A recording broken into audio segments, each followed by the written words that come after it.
I never thought booking a rental house could lead to anything more than a mildly awkward encounter with an overbearing host. At worst, maybe a dirty bathroom or a missing set of sheets. But what happened to me last summer wasn't a bad review kind of situation. It was the sort of thing that burrows into your head and festers there, changing the way you see people, places, and even safety itself. It started when I booked a small suburban home just outside of Denver. I was there for a month-long freelance project. Nothing dramatic, just design work I could do remotely. I wanted a quiet place away from the city noise, but close enough to commute if I had to. The listing looked perfect. Cozy, 2-bedroom home in a safe neighborhood, private backyard, walking distance to a park. Clean photos, decent reviews, and a reasonable price. The host, Marcy, messaged me almost instantly after I booked. Her tone was overly friendly. Lots of emojis, lots of hun and sweetie, but I brushed it off. Maybe she was just one of those overly nice people. We exchanged a few messages about check-in and parking. Everything seemed normal. I arrived on a bright Tuesday afternoon. The neighborhood was exactly as described. Tidy lawns, quiet streets, the occasional jogger. The house itself was small but charming, with faded blue shutters and a freshly painted white fence.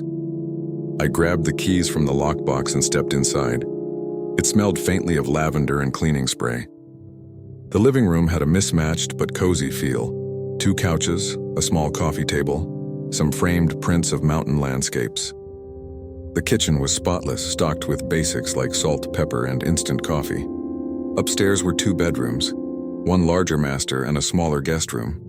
Everything seemed in order, except there was something slightly off. The first night I woke up around 2:30 a.m. to what sounded like footsteps. Not loud, soft, deliberate ones. I lay there frozen, straining to listen. They weren't coming from outside. They were inside the house.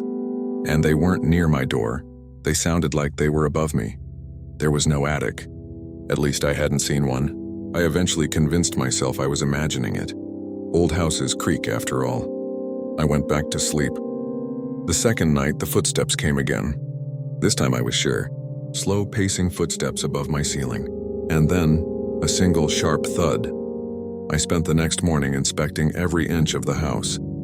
There was a crawl space door in the hallway closet. One I hadn't noticed before. It was sealed with paint. No obvious way to open it. Still, it explained the noise. Probably pipes, I told myself. Or settling wood. Anything but footsteps. But things escalated. On the 4th night, I woke to the sound of a door closing. Not just any door, the creaky sound of the front door. My heart hammered. I grabbed my phone, turned on the flashlight, and crept downstairs. The front door was locked. Windows, too. I told myself it must have been a dream. The next morning, though, I found something on the kitchen counter that hadn't been there before. A mug. It was filled with coffee, still warm. I hadn't made it. I called Marcy. Hi, Marcy. Quick question. Has anyone else had access to this house?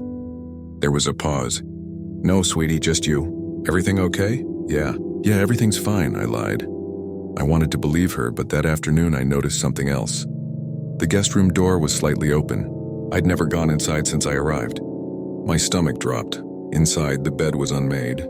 A few crumbs scattered across the nightstand. And in the closet, shoved behind a few spare pillows, was a pair of muddy boots.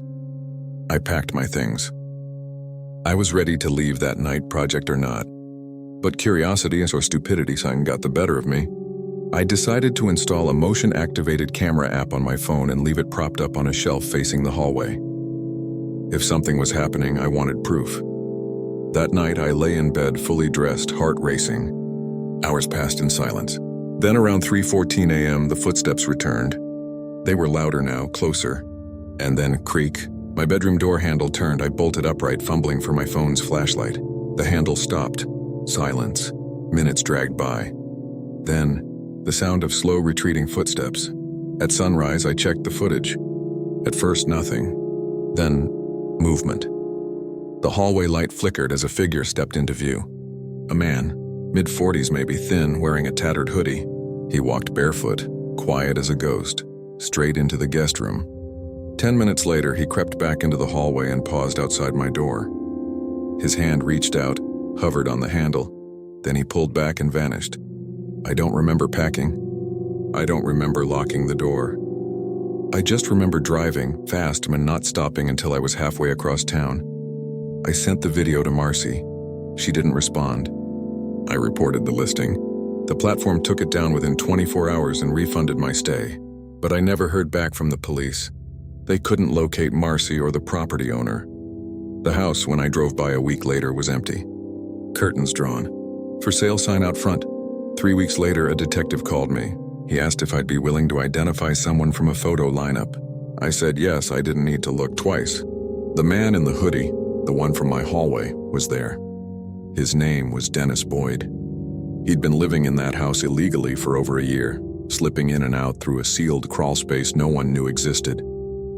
Marcy, it turned out, wasn't the owner. She was his sister, and the rental had been part of an elaborate scheme. They'd list the house under fake accounts, pocket the money, and let Dennis share the space without guests ever knowing. Except, of course I did know, and the most unsettling part?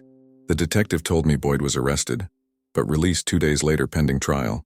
And since then, he's vanished. I check the locks every night now, every closet, every crawl space, because sometimes when the house is quiet, I swear I can still hear those footsteps pacing above my ceiling. When you book a vacation rental, you assume the worst-case scenario is bad Wi-Fi or noisy neighbors. You don't imagine that the house itself could be watching you. This happened to me 2 summers ago, during what was supposed to be a relaxing getaway with my girlfriend, Emma. We'd both been working ourselves to death, me as a web developer, her as a nurse, and decided we deserved a week in the mountains. Somewhere quiet, peaceful, far from people. We found the listing on a popular rental site. The photos were gorgeous. A modern A-frame cabin tucked into a hillside, floor-to-ceiling windows, panoramic forest views, even a hot tub on the deck. It was pricier than we planned, but we convinced ourselves it was worth it. The host, a man named Cal, responded quickly. His messages were polite but a bit scripted. Still, the reviews were glowing. Words like immaculate, perfect getaway, spotless appeared again and again, not a single negative comment. We drove up on a Sunday afternoon. The cabin was even more beautiful in person, secluded, surrounded by towering pines and eerily quiet. The kind of place where you hear your own heartbeat. Inside, it was spotless. Too spotless. Everything felt staged, like a showroom, not a home. Not a single scuff on the wood floors, no stray dust, not even fingerprints on the glass. Emma joked that it felt like a crime scene had just been cleaned. I laughed, but it unsettled me more than I admitted. That first night we had wine on the deck, watched the stars, and listened to crickets. It was perfect, until I noticed the mirror. It was above the fireplace in a large, ornate antique thing out of place in an otherwise ultra-modern interior. It reflected the whole living room, including the couch where we were sitting. I remember thinking it was odd how perfectly polished it was, not a smudge or speck on the glass. The second night, Emma went to bed early. I stayed up reading on the couch. At around midnight, I looked up and swore I saw movement in the mirror. Not a reflection, actual movement. Like a flicker of light or a quick shadow darting past. I turned around. Nothing. Just the empty room behind me. I told myself I was tired and brushed it off. The next morning, Emma was oddly quiet. Over breakfast, she asked if I'd gotten up in the night. No, I said. Why? She frowned. I thought I heard footsteps. In the hallway. I assumed it was you. We checked the doors and windows, I'd all locked. Still, the atmosphere shifted. The forest no longer felt peaceful. It felt isolating, like the trees were leaning closer. On the third night, the noises returned. This time I was awake. Slow, deliberate creaks on the wooden floorboards. They started near the kitchen and moved toward the bedroom. I grabbed a flashlight and swept through the cabin. Nothing. I even checked the basement. Empty. But the mirror was different. There was a tiny, barely noticeable hole near the bottom of the frame, like the size of a pin, and behind it, when I shined my flashlight just right, I thought I saw glass. I got closer. The mirror wasn't mounted to the wall, it was bolted. I pulled gently at the edge. It didn't budge. The next morning, I contacted Cal. Hey, I wrote. Quick question. Is there any kind of security camera inside the property? Just curious. He replied almost instantly. Absolutely not. We respect our guests' privacy completely. It didn't reassure me. That night, Emma woke me up around 3 a.m. "There's someone outside," she whispered. I staggered to the window. At first, I saw nothing but darkness. Then, movement. A shape maybe 20 feet away, slipping between trees. Tall, human. I called out. No response. We debated calling the police, but we were deep in the mountains with spotty reception. Eventually, we barricaded the door with a chair and waited for sunrise. I didn't sleep. I sat in the living room staring at the mirror. Around 4:15 a.m., the reflection moved. This time I was certain. Someone was behind the mirror.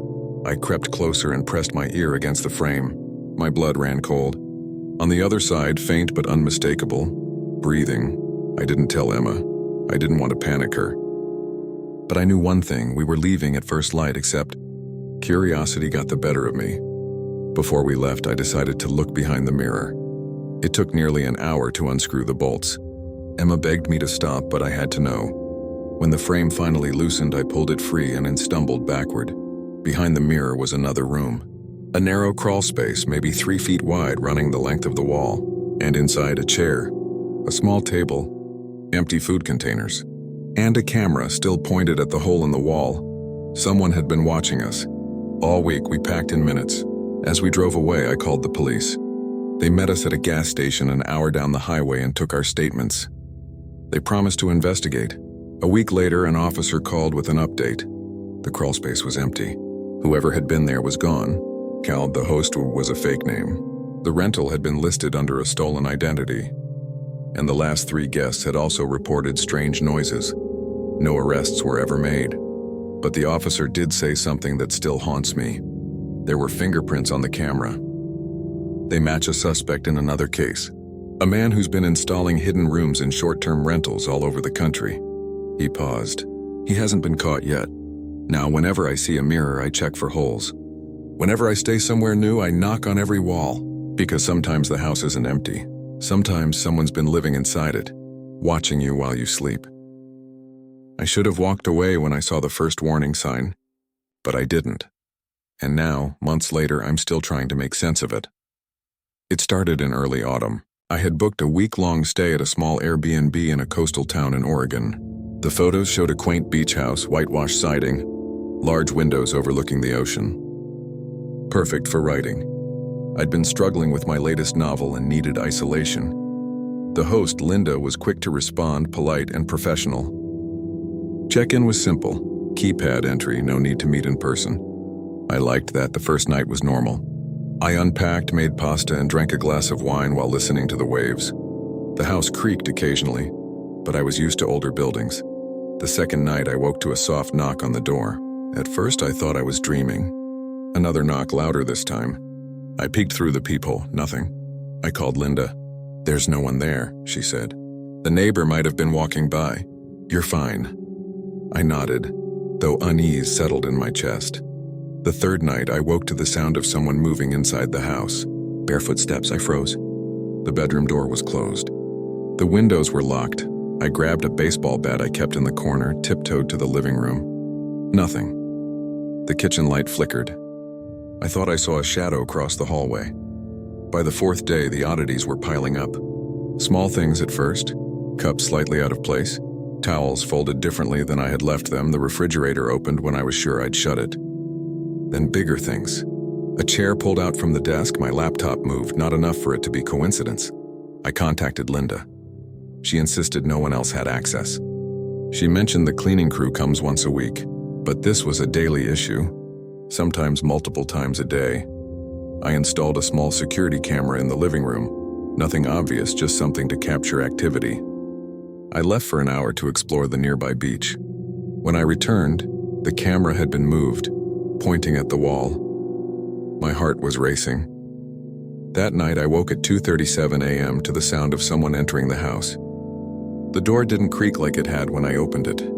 This was different, quiet, deliberate. I grabbed the bat and went to the living room. I saw him, a man, tall, thin, wearing a dark hoodie. He was standing by the couch looking at the television as if he owned the place. My first instinct was to scream, but I froze. Something about the way he moved, calm, slow, deliberate, made me feel paralyzed. "Who are you?" I whispered, barely able to breathe. He turned, looked at me. Eyes cold, no words. Just a slight tilt of his head as if mocking me. I backed away. He followed silently like a predator. I ran upstairs, locked myself in the bedroom, and called 911. The dispatcher stayed on the line while I crouched behind the door. I could hear him moving around the house and searching, I assume. Footsteps. Quiet. Meticulous. Then silence. When the police arrived 10 minutes later, he was gone. No signs of forced entry, no footprints in the sand outside, no fingerprints inside that hadn't already been there. The door had been locked from the inside. I left immediately, taking my bags and leaving the rental behind. Weeks later, I learned that the man had done this before. Using fake identities, he would rent homes, sneak in during the day or night, live undetected, sometimes for days. He was never caught, always one step ahead, leaving just enough to make his presence undeniable, but leaving no evidence strong enough to convict. Linda never responded to my messages again. The listing was removed, but I've read reviews from other renters, scattered across the internet, describing eerily similar experiences: footsteps, moved furniture, missing items, and glimpses of a stranger. I've never gone back to that town.